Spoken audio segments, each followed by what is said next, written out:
Baik, perkenalkan nama saya Siti Julaidah.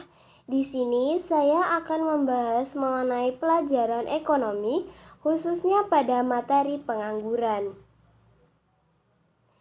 Di sini, topik yang pertama, kita akan membahas mengenai pengertian pengangguran. Pengangguran adalah penduduk yang tidak bekerja tetapi sedang mencari pekerjaan atau menyiapkan suatu usaha yang baru. Lalu, topik yang kedua ada jenis-jenis pengangguran. Golongan beberapa jenis pengangguran.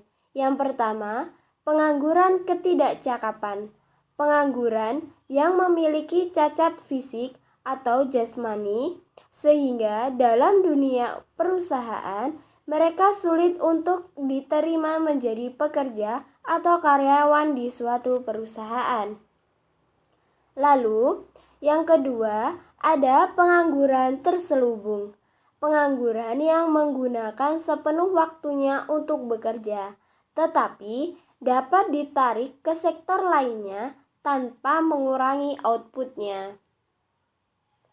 Lalu, yang ketiga, pengangguran terbuka. Pengangguran yang dikarenakan tidak ada lapangan pekerjaan. Lalu, ada jenis pengangguran berdasarkan sebabnya. Yang pertama, pengangguran musiman. Pengangguran yang bisa terjadi pada sektor pertanian, misalnya di musim paceklik. Lalu, yang kedua, ada pengangguran peralihan. Pengangguran yang terjadi karena penawaran tenaga kerja lebih banyak daripada permintaan tenaga kerja atau tenaga kerja yang sudah bekerja tetapi menginginkan pekerjaan lainnya.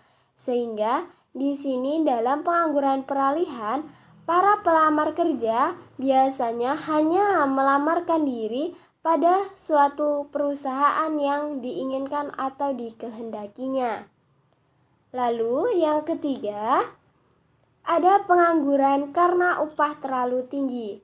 Pengangguran yang terjadi karena para pekerja atau pencari kerja menginginkan adanya upah atau gaji yang terlalu tinggi sehingga para pengusaha tidak mampu untuk memenuhi keinginan tersebut.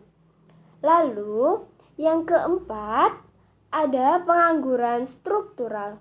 Pengangguran yang terjadi karena terdapat perusahaan struktur kehidupan masyarakat, misalnya dari agraris menjadi industri. Lalu, yang kelima, ada pengangguran voluntari.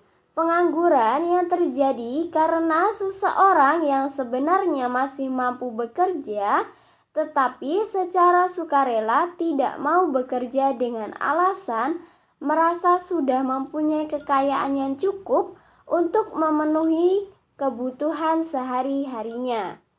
Lalu, yang keenam, itu ada pengangguran teknologi. Pengangguran ini terjadi karena adanya pergantian tenaga manusia dengan tenaga mesin. Lalu, yang ketujuh, ada pengangguran potensial.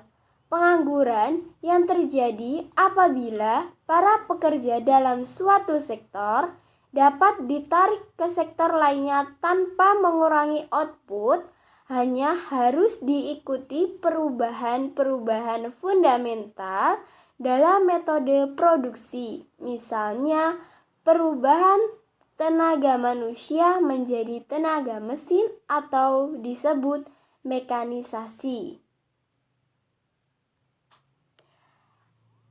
Sampai di sini materi yang bisa saya sampaikan. Jika ada salah kata, saya mohon maaf dan terima kasih.